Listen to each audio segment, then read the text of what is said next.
Merci d'être là. J'espère que vous allez bien. Moi, je suis un peu stressé parce qu'il y a de l'enjeu, j'y crois beaucoup.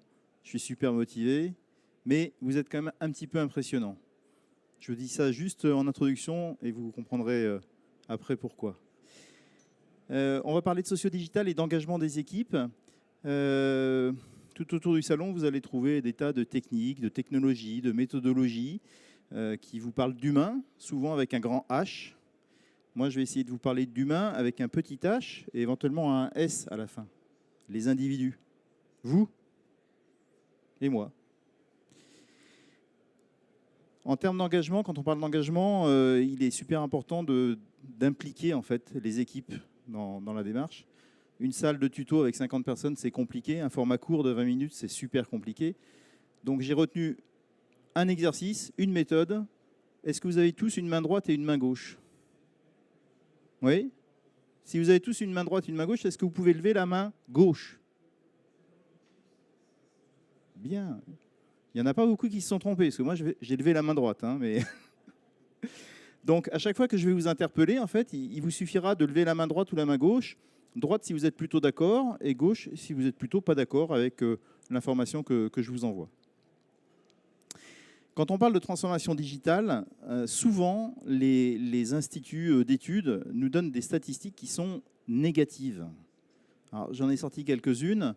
La première, c'est 25% des investissements gaspillés sur des initiatives qui n'aboutissent pas. Les équipes informatiques ou digitales mais techniques le savent, il y a des projets qui sont développés mais pas mis en production. Les équipes marketing le savent, on travaille sur un projet, bah oui, mais ça a changé parce que la direction a décidé de changer de cap. C'est dramatique, 25%. Dramatique. 39% des entreprises rencontrent des résistances en interne. Là, on commence à se dire, tiens, ça ne vient pas de l'extérieur. 45% reconnaissent que leur système de management n'est pas encore suffisamment optimal pour engager la transformation digitale. Là, on commence à mettre vraiment le doigt sur, nous, on veut bien changer, mais nos patrons ou nos managers, ça dépend du point de vue, ils sont pas prêts. Et 62% pensent que le premier frein est un problème, un changement de culture. Et là, on ne parle plus de technologie, on ne parle plus de méthodologie, on ne parle même pas d'accompagnement au changement, qui est un terme bateau, mais on parle de culture d'entreprise et donc de culture individuelle. Est-ce que ça vous parle, ces chiffres-là ? Est-ce que vous les partagez ? Oui, tout le monde a compris, génial. Donc, si vous levez tous la main ensemble, je peux essayer de vous faire un retour sur ce que je vois. Donc, est-ce que ça vous parle ? Ouais, 80%, ça vous parle. Donc les instituts, bonne nouvelle, les instituts d'études ne disent pas que des bêtises. Il y a deux raisons à cela. La première raison, c'est que le digital est souvent réduit à des technologies ou à des méthodologies, et souvent à des briques unitaires, voire à des ensembles de briques. Il y a des tas d'acteurs autour de nous, là, dans le salon, qui proposent des ensembles de solutions. Ah ben nous, on ne fait pas que tel outil, on fait un ensemble d'outils et c'est transversal. Mais la plupart du temps, ça ne prend pas en compte la globalité de la problématique de transformation digitale. C'est des briques technologiques assemblées avec de la méthodologie, ça prend en compte l'humain avec un grand H, mais par exemple, ça ne fait pas évoluer l'organisation de l'entreprise. Et quand on parle de digital, souvent, ça change l'organisation, puisqu'on passe d'une organisation en silo à une organisation transversale. Si ça, on ne le prend pas en compte dans une transformation digitale, on passe à côté de quelque chose. La deuxième grande raison, c'est que les dirigeants ne sont pas formés à la prise en compte des comportements humains. Quand on leur parle de l'humain, il est associé à l'humain, c'est chiant, c'est plein d'émotions, et alors ça fait que freiner, quoi. Alors que moi, je suis un dirigeant, j'y vais et faut que ça avance. Bon, d'accord, pourquoi pas ? On va voir un petit peu plus loin que ce n'est pas si simple que ça. Est-ce que ça vous parle, ces deux raisons ? Brique digitale, plutôt d'accord ? Plutôt d'accord. Merci, parce qu'au moins, là, déjà, par rapport à mon stress de tout à l'heure, je me dis, je ne suis pas tout à fait à côté du sujet. Il y a au moins des gens qui partagent ma vision des choses. Et vous, dans votre entreprise, est-ce que vous êtes engagés ? Alors, tous ceux qui sont engagés, est-ce que vous pouvez lever la main droite ? 55% à vue de nez. Question piège. Est-ce que vous êtes engagé dans ce tuto? 55%. Et là, on peut déjà se dire que vous êtes venu spontanément. On ne vous a pas obligé à venir dans ce tuto. Mais que pour autant, vous n'êtes pas totalement engagé. Là, vous pouvez continuer à réfléchir, parce qu'il ne suffit pas d'être volontaire pour être engagé.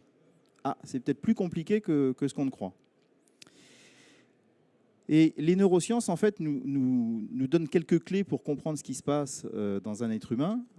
Vous et moi, on est vraiment tous faits pareil. On a tous le même cerveau. Ce cerveau, il est composé de 3 grandes parties. La première partie, la plus ancienne, alors là, je vous parle de MacLean, en fait, qui est quelqu'un qui a développé une théorie il y a, on va dire, 40 ans à peu près. Il considère que le cerveau est le fruit de plusieurs périodes de céphalisation successives. Donc le cerveau reptilien, qui est le plus ancien, c'est vraiment le cerveau qui existait du temps des reptiles il y a 400 millions d'années. On n'a rien à voir avec les reptiles de l'époque, mais néanmoins, ce petit bout de cerveau, il continue à exister chez nous. Il s'occupe de toutes les fonctions vitales, corporelles, la respiration, les instincts, la survie. À l'époque, les reptiles n'avaient que ça à faire, survivre. Ensuite, la deuxième partie, c'est la partie rose, c'est le cerveau limbique. Donc là, on est dans le siège des émotions. Ça s'est vraiment développé il y a 65 millions d'années, donc c'est beaucoup plus récent. On est dans les émotions, dans les relations sociales avec d'autres êtres humains. Et puis la partie verte, c'est la partie qui prend la plus grosse place dans le centre, dans le cerveau, mais il n'y a pas une partie plus importante que les autres. Le néocortex, en fait, c'est le siège de la réflexion. C'est là où on a commencé à dire que le reptile est devenu être humain, c'est devenu un homme. Bon, est-ce que c'est ça qui fait la différence aujourd'hui? Je n'en suis pas du tout convaincu. 4 millions d'années, on est dans la réflexion, dans la conscience de soi, et on est dans la logique, faire des raisonnements, l'analyse, etc. Alors, pourquoi je vous dis ça? Simplement parce qu'en fait, ça conditionne derrière 3 modes de fonctionnement.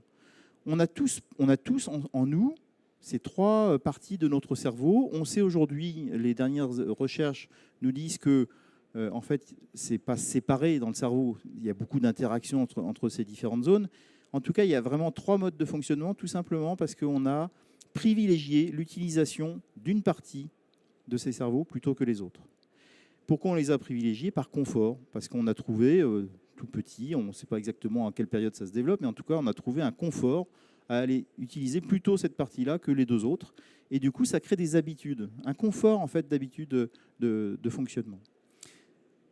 Si j'utilise principalement mon néocortex, le petit nom qu'on lui donne, c'est « je suis mental ». Et en fait, j'analyse mon environnement et le monde extérieur avec ma tête et en intellectualisant ce qui se passe, ce que je capte. Je vois 50 personnes, j'ai compté le nombre de chaises et le nombre de lignes. Voilà. Et en fait, c'est de l'analyse purement intellectuelle. Et je passe mon temps à anticiper tout ce qui pourrait se passer par l'analyse et par l'observation. Si j'utilise principalement le centre affectif, là, j'utilise mon cœur et le lien affectif avec vous. Et là, j'entre en relation avec vous. Et je me dis, mais est-ce que ça se passe bien pour vous, là, actuellement? Oui, voilà. Et là, je crée du lien affectif, en fait, avec les personnes. Et j'entre en lien avec l'autre dans une relation affective forte et durable. Et ça, c'est essentiel quand on est un affectif, c'est de créer une relation affective qui va durer. Si j'utilise principalement le cerveau reptilien, on m'appelle incorporel, j'utilise mon ventre, l'instinct, la motricité, le ressenti. J'analyse mon environnement avec du contact, par exemple. Ah, cette table-là, bon, elle bouge un peu, mais par contre, le plateau, là, il a l'air solide. Et souvent, quand on est corporel, on est tactile, on touche les choses pour ressentir la matière. Ces 3 modes de fonctionnement sont aussi associés à 3 autres informations importantes. C'est que chaque centre passe son temps à lutter contre une émotion qu'on appelle aversive. Quand on est mental et qu'on analyse en permanence l'environnement, on passe son temps à anticiper. Et en fait, on lutte en permanence contre la peur ou le doute. Ça dépend un petit peu. Il y a plein de décomposition à l'intérieur de ce centre mental. Mais en tout cas, on passe son temps à lutter contre la peur.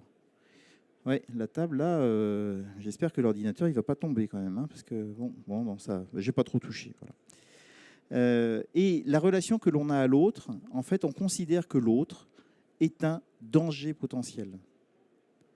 Alors, ça peut vous paraître surprenant, mais pour ceux qui sont dans le centre mental, quelqu'un qui se promène dehors, il regarde les gens qui passent et tout de suite, il va analyser. Danger, pas danger. Oh, et lui, il a l'air costaud. Lui, il bouge beaucoup. Là-bas, il va trop vite. Voilà. Et on est en permanence en train de dire ce sont des dangers potentiels. Si je suis affectif, en fait, je passe mon temps à lutter contre la tristesse. Et c'est pour ça que j'entre en relation avec les autres de manière affective. Parce que voilà, j'ai un contact, ben là, je me dis, tiens, au moins, je ne suis pas tout seul.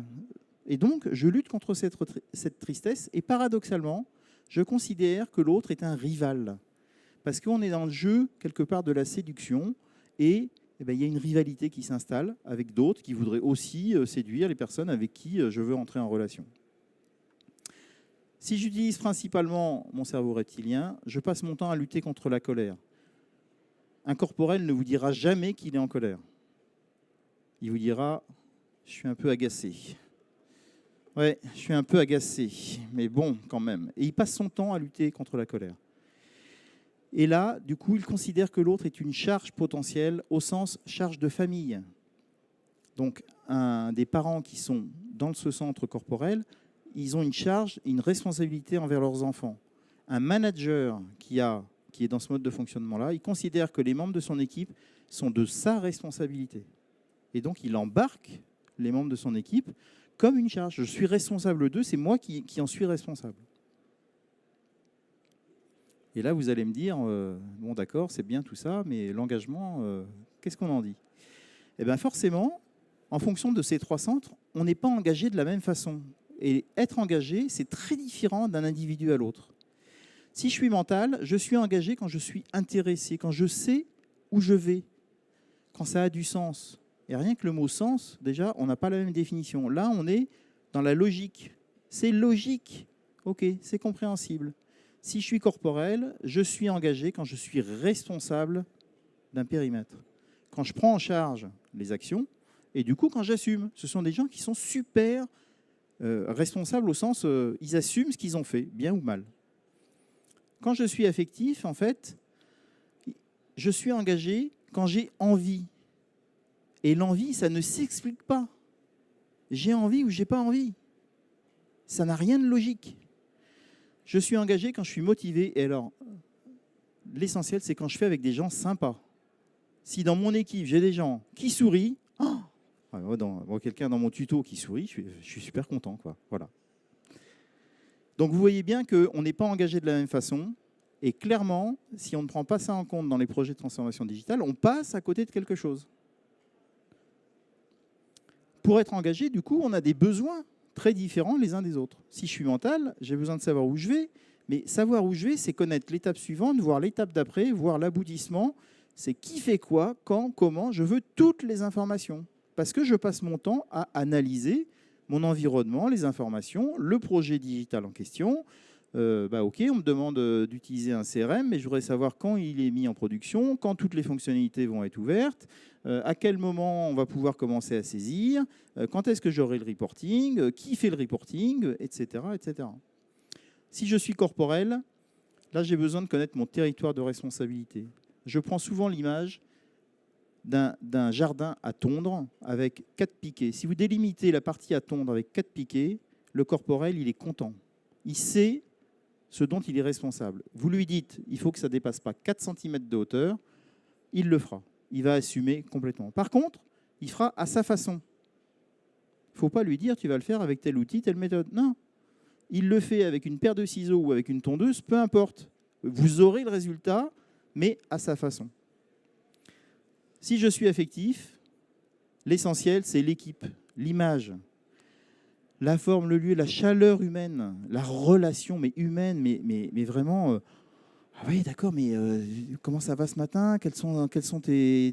Tu as des difficultés? Les enfants, tu les as bien déposés? Voilà. Ça, c'est de la chaleur humaine. Et surtout, 2 éléments importants, c'est la personnalisation, parce que quand je suis affectif, j'ai besoin d'apporter ma patte, ma touche, comme sur un tableau, la petite signature là, de personnalisation, et la réussite, parce qu'il ne faut pas oublier que je suis aussi dans le jeu de la séduction et que la réussite, voilà, c'est quand même bien mieux quand on réussit que quand le projet il met 2 fois plus de temps que prévu. Après, on a 3 éléments essentiels dans un projet de transformation digitale, c'est comprendre, communiquer et construire. Je vais passer vite sur ces 3 sujets-là, mais c'est essentiel. Comprendre, quand on est mental, on comprend en acquérant des informations, en créant des raisonnements. Quand on est corporel, on comprend en apprenant à faire, en expérimentant, en manipulant les outils, pas en lisant une notice technique, pas en lisant un mode d'emploi. Et quand je suis affectif, j'apprends en apprenant sur les autres. C'est-à-dire que je vais aller questionner les autres en disant « Comment vous faites pour utiliser votre téléphone et envoyer une photo avec votre téléphone portable ?» Ah, c'est comme ça. Ah oui. Mais et vous, vous faites comment pour envoyer 2 photos? Parce que j'arrive à envoyer qu'une seule photo. Ah oui, j'ai compris. Communiquer, en fait, là aussi, on est tous très différents. Je communique, si je suis mental, par écrit, par mail, par note, par téléphone. Toujours avec des moyens indirects. Parce qu'aller vers l'autre, c'est plus compliqué pour le mental que pour les autres. Quand je suis corporel, je communique pour interroger, pour des choses pragmatiques. J'interroge, je transmets une information ou je transmets une expérience. Je ne communique pas pour papoter. Quand je suis affectif, je communique tout le temps, avec tout le monde, par tous les moyens. Je communique mes sensations, mes expériences, mon enthousiasme, ma passion, etc. Ce sont les champions de la communication. Dans un projet digital, si vous avez de la communication à faire, appuyez-vous sur les affectifs. Pour construire, si je suis mental, je fais faire. Parce que faire, ça consomme de l'énergie et ce n'est pas intéressant. Mais vraiment pas intéressant. Si je suis corporel, construire, c'est réaliser à mon rythme et ce sont des choses durables et solides. Pas une table qui bouge.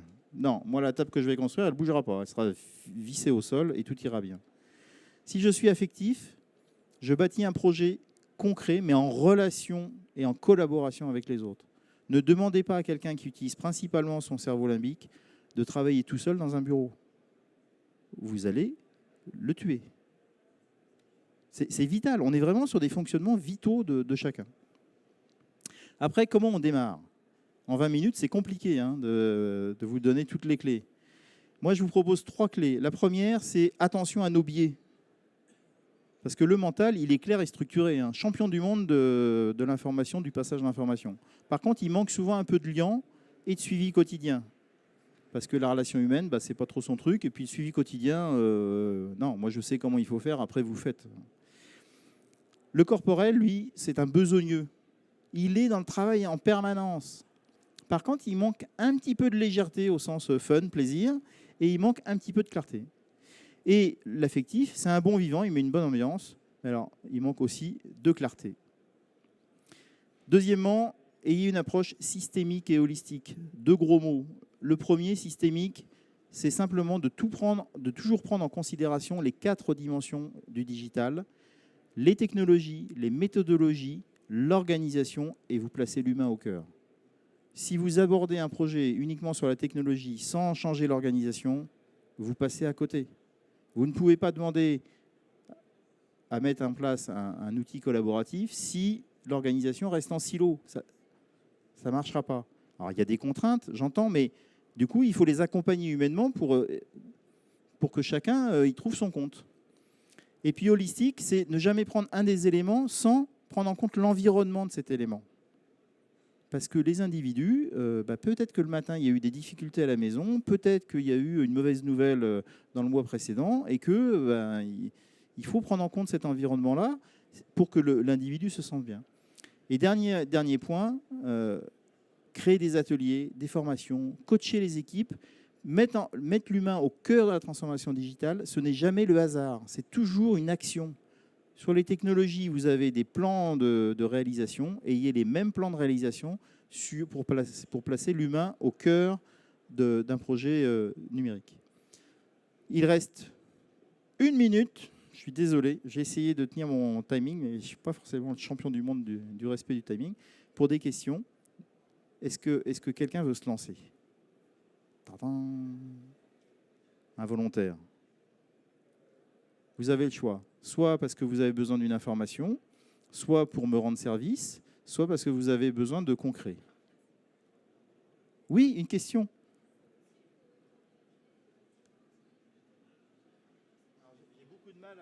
J'ai beaucoup de mal à vous entendre. Je me rapproche. Je quitte le champ de la caméra. Je suis désolé, mais je reviens.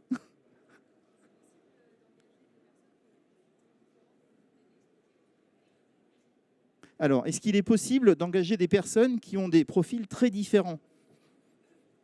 La bonne nouvelle, c'est que nous avons tous des profils très différents. Tous. Par contre, on est des fois dans des organisations qui nous formatent et on prend des postures.